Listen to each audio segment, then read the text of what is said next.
Okay, we're going to talk about resting membrane potential today, how it's established, the characteristics that account for it, depolarization, how that leads to an action potential and action potential propagation through an axon. We're going to start with our cell here. The main things that contribute to resting membrane potential, we'll start with this sodium potassium ATPase. It requires ATP, and what it does is it pumps 3 sodium ions out of the cell and brings 2 potassium ions into the cell.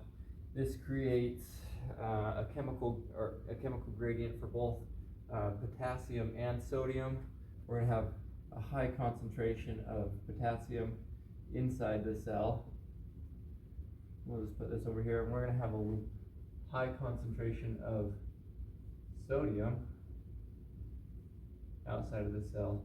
That also means that we're going to have a low concentration of potassium outside the cell and a low concentration of sodium inside the cell. You'll notice down here that we have this potassium leak channel. So potassium, as it wants to, it's able to go either in or out of this channel. So I'll just draw an arrow like this, saying that potassium can go in or out of this channel. If we have a high concentration gradient on the inside of the cell compared to the outside of the cell, we would think that potassium would just leak out of the cell. We think that it would come out here and want to be in the extracellular space. But with these gradients, we also have what's called an electrical gradient. So with this sodium out here, we have a large positive charge. So we'll put positive charges outside of the cell.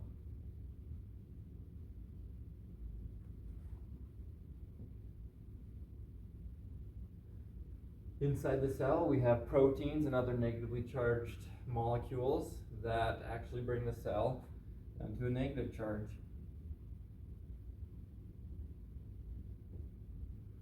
So, potassium doesn't mind being in there, even though there's a lot of potassium ions in there. They don't mind it because there's a net negative electric charge, so they're fine being crowded and congested inside the cell. When they do get pumped in, there's a point where one will come in or one will go out, 2 will come in, 2 will go out, and that's when we know that we've reached our chemical electrical gradient, and that establishes like I said, the resting membrane potential, and that puts it at about negative 70 millivolts on the inside of the membrane. And those are the 2 main things that characterize or that help develop that resting membrane potential.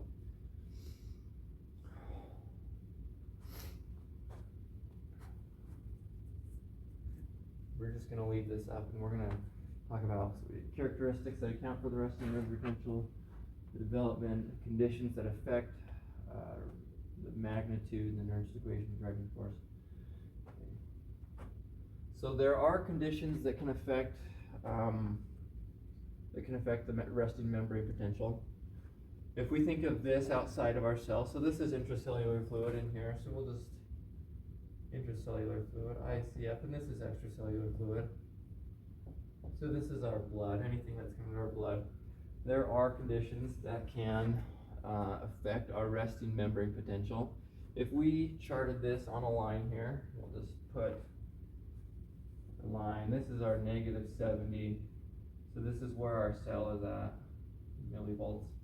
If we have a condition which is hyperkalemia, so that's an increased concentration of potassium in the extracellular fluid. So if we have an increase in potassium in the extracellular fluid,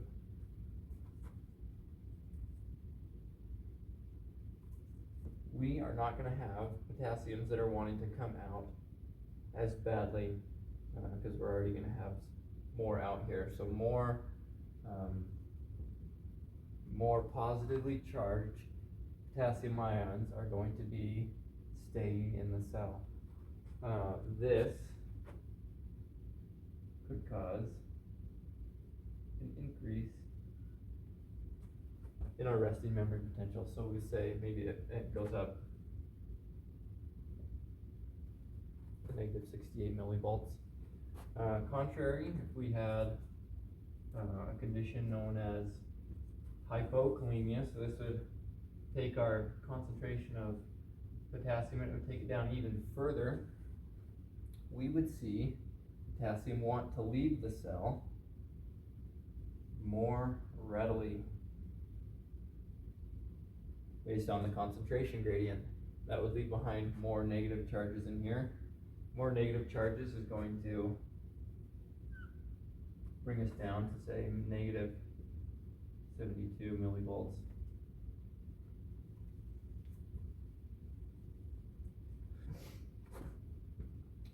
We can adjust our sodium. We can have hypernatremia, hyponatremia. That's really not going to have a whole lot of effect on the cell, just because there's not any channels that really allow for sodium to go with its concentration gradient. It doesn't have a leak channel like this potassium does.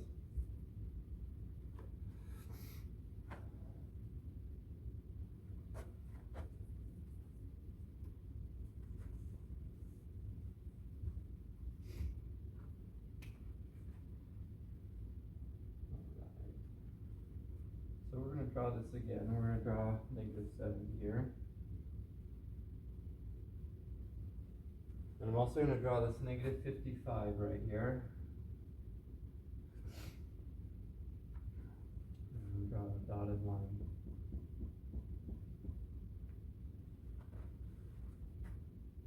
We have in the cell a type of channel.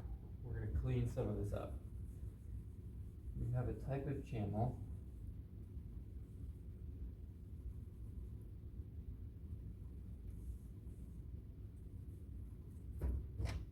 it's called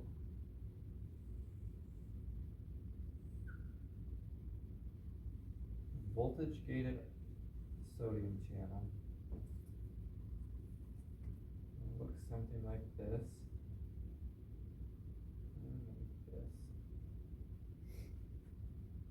So, if we have something that stimulates the cell, if we have ligands that come and bind to a ligand-gated channel, a sodium ion ligand-gated channel, or if we have a mechanical channel that opens up because of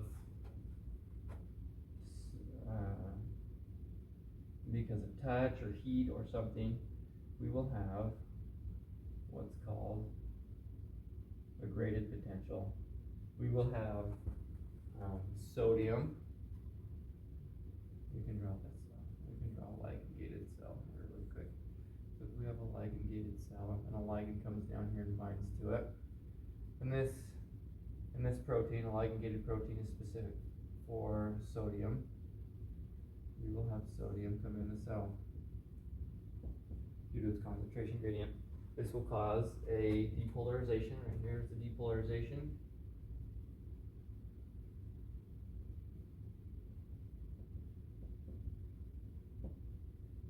Of the cell. So it will change some of these previously negative charges into positive charges. And if that depolarization is strong enough, if that depolarization is able to reach this level of negative 55 millivolts in the cell, it will cause this voltage gated sodium channel to open.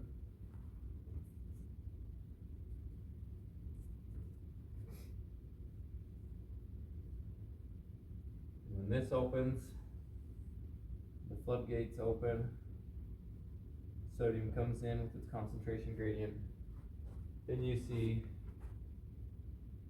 an action potential.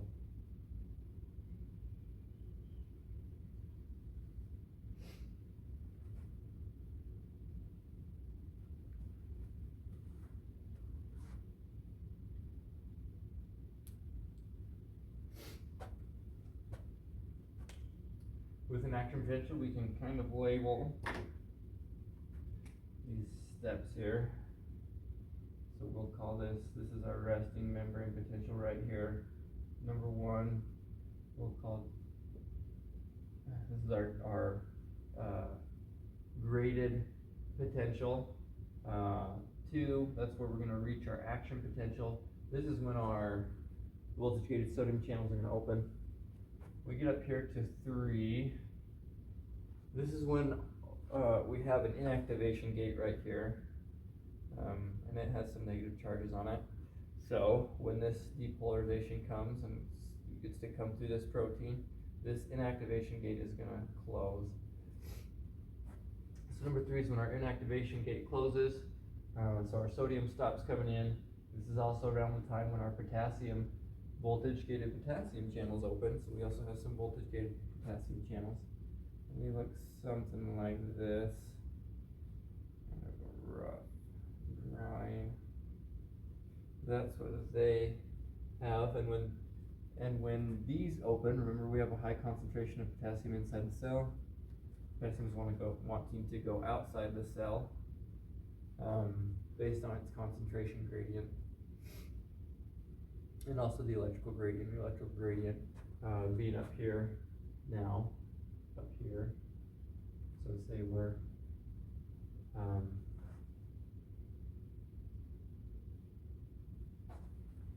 not 100% sure what we get to. I don't think we get into the positive. Yeah, we do.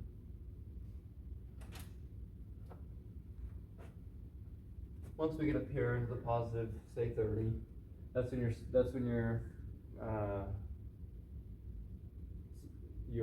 potassium voltage gated potassium channels are going to open.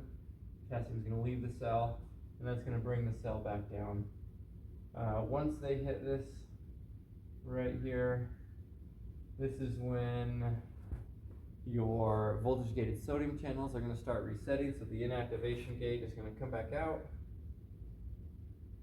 and the gate is going to be closed. Also at this time, this potassium voltage gated potassium channel is going to come together, and it's going to close as well.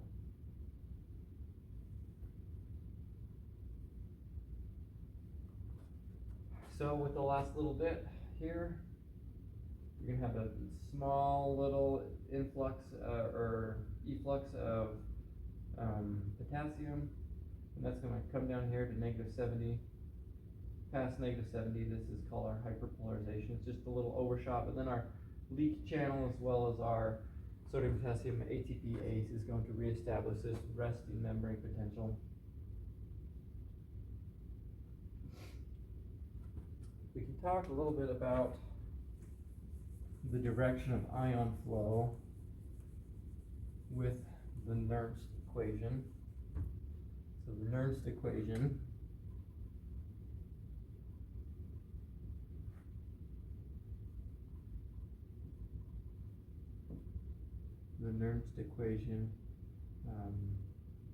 basically saying, so it's negative 61.5 over Z. Z is the charge of the ion. And then it's times log the concentration in or the concentration out. And what that's going to do is that's going to tell us the direction of our ions. We can take, or that's going to tell us not the concentration of our ions, it's going to tell us our resting membrane potential.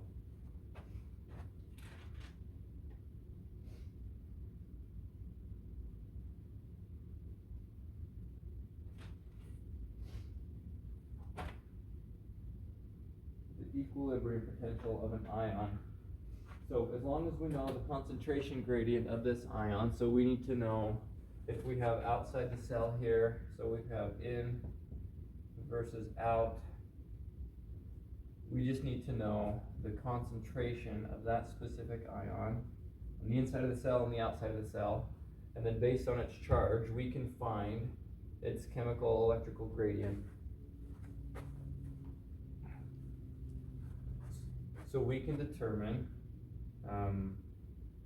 whether this ion wants to move inside the cell or outside the cell. We can use another equation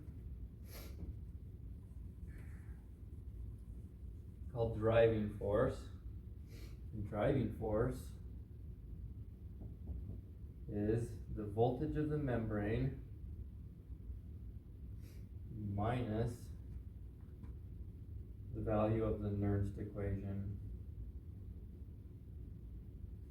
So if we have a voltage of the membrane that's, say, down here at -70, we have -70, and our Nernst potential for potassium, and I believe the Nernst potential for potassium is -94. We'll say it's -94.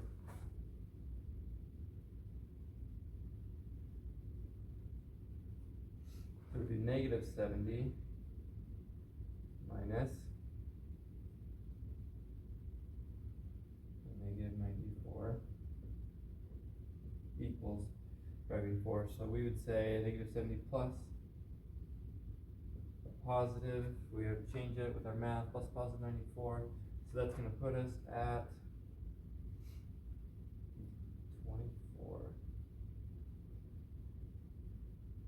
24, so plus 4. And this always goes inside our cell.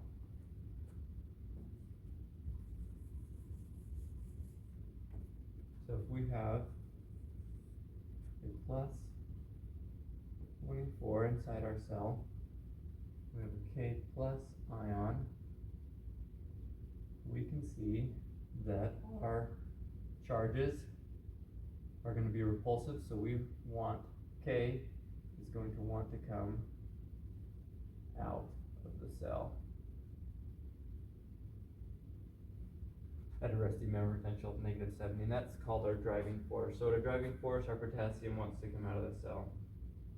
It wants to come down here and be at this 94, that 94. The same way we could do for sodium. If we know that our sodium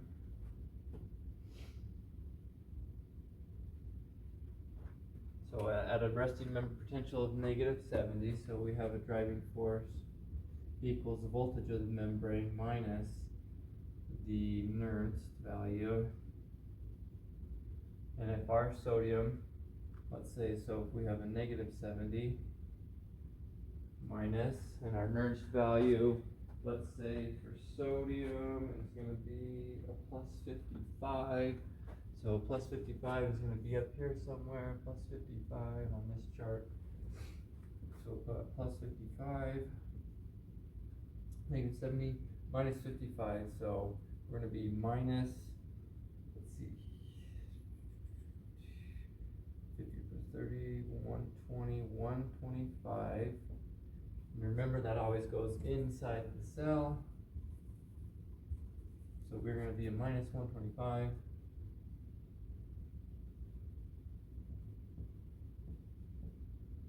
We have a big concentration of sodium outside here with a plus charge. The charges are going to be attracted to each other. Sodium is going to want to come into the cell, and this is the driving force, 125. So you can see that on a graph here. Sodium, the driving force from -70 to 155. That's going to be a -125 driving force.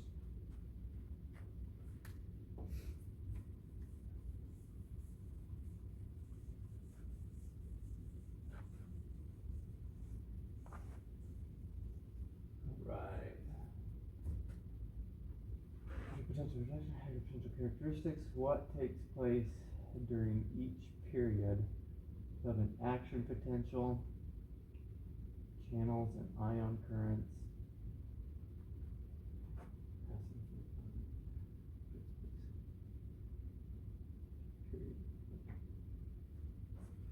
So we can draw out an action potential really quick. Draw the resting membrane. Let's draw x-axis here, y-axis here. Let's not draw it like that. 70. And let's draw a -55 here. This is going to be our threshold. And we're down here at -70. So I talked briefly about it before. We can just review it, I guess. A graded potential, different things can cause a graded potential. Like I said before, we could have a ligand gated sodium channel, we could have a mechanically gated sodium channel, calcium channels. If we have calcium channels, calcium's going to walk on the cell. We could also have, let's see here, if we have hypokalemia, that's a low concentration of potassium in the blood. More potassium is going to want to leave the cell, leaving a, let's see, hyperkalemia, there's going to be a high concentration of potassium in the blood that's going to want to push more potassium ions back through that sodium leak channel. That can cause a graded potential or depolarization. So any of these things can cause it. The key to this is we have to reach that threshold right here. Once you reach that -55 millivolts, that's when our sodium gated, voltage gated potassium, voltage gated sodium channels are going to open, causing a great influx of sodium. It's going to cause depolarization and action potential.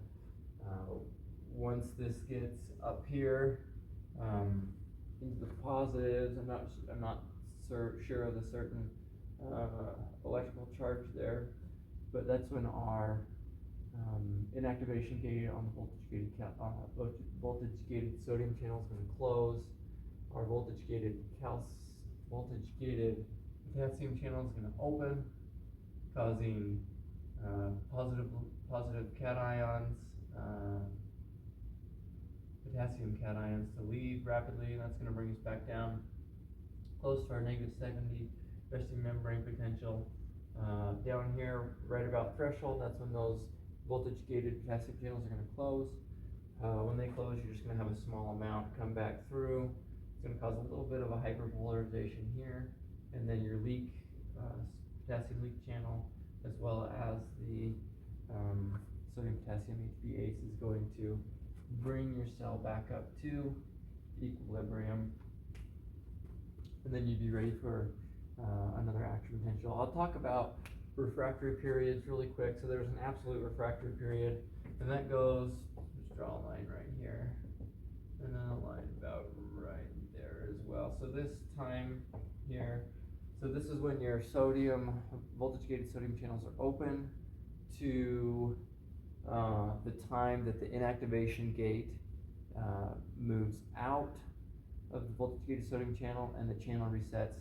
So this time is called an absolute refractory period.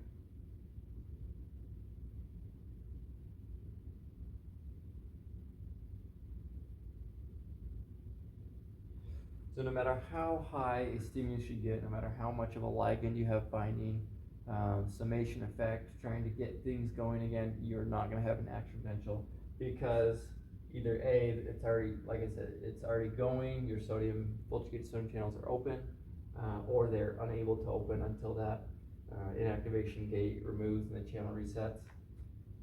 From this time to about here, it's called a relative refractory period.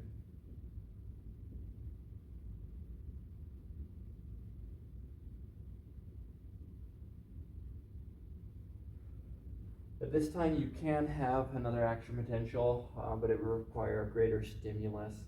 So you would have to have a large stimulus in order to overcome this deficit, because you're in hyperpolarization here. So you'd have to reach the threshold from here, which is going to take more of a stimulus. But it is possible, so that's absolute refractory period and relative refractory period. And the goal of an action potential isn't just to depolarize one cell. If we're having an action potential, we want it to propagate down an axon. So if we have here an axon, we have some cell walls here. I'll talk about a couple things, capacitance and length constant, that's going to help with the propagation of this depolarization. So capacitance, we have charges. Let's see here if we have positive charges on the outside of the cell, negative charges on the inside of the cell. And this would be right here, high capacitance, because they're so close to each other. And why they're so close to each other, if you think about it, each of these charges, they have a repulsive nature, they also have an attractive nature. Because they're close here, most of their energy is being used in the attractive nature. So this right here, between the cell membrane, the negative to positive, that's taking most of their energy. That this negative ion is not going to repel this other negative, or this negative charge. So that's an area of high capacitance. If you have, say, a myelin sheath, what that does is that's going to lower capacitance, because these charges are going to be further away. So if these charges are further away, they have more energy to spend on repelling like charges. There's not going to be as many charges through the membrane. So we're going to have 3 over this myelin sheath. And that's capacitance. So an area of low capacitance is an area that's not going to have many charges. And I'll show you why that's beneficial to an action potential.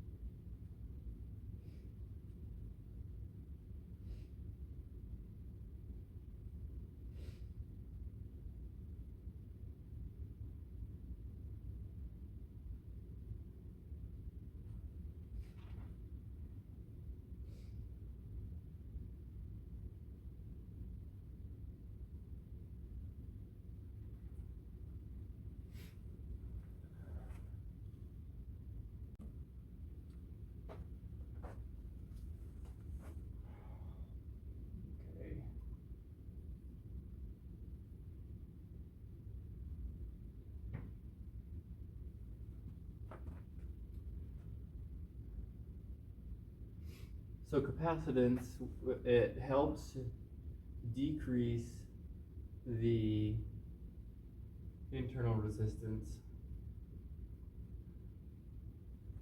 of an axon. When low capacitance helps decrease the internal resistance of an axon. That maintains the resting membrane potential, but it does so with less ions. So when you have an action potential that's coming down your axon, there's not as much opposition to it, so there's not as much resistance to your action potential propagation, so that an action potential can reach further with a myelin sheath when there's low capacitance compared to when there's high capacitance. Length constant, we can talk just a second about that. Length constant, so this is lambda equals the square root of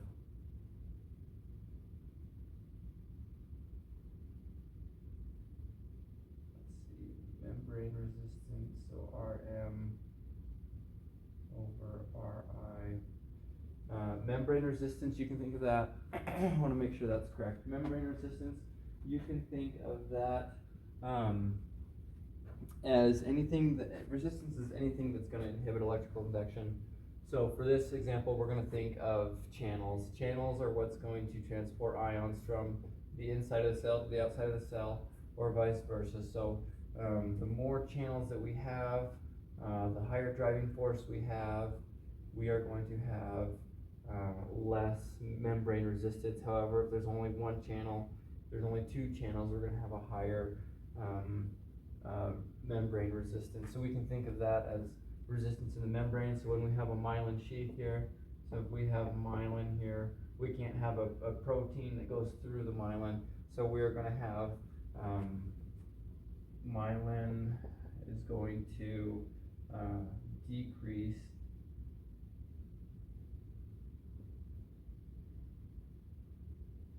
myelin is going to increase our membrane resistance, but myelin is also going to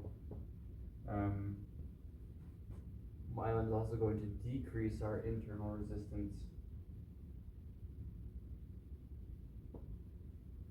Less charges, myelin's also going to be around larger axons. Larger axons are not going to have, they're going to have more area, so you're not going to have negatively charged proteins that are going to get in the way. So myelin increases lambda, it increases the length constant, it makes a greater potential or an action potential more efficient in propagating down the axon.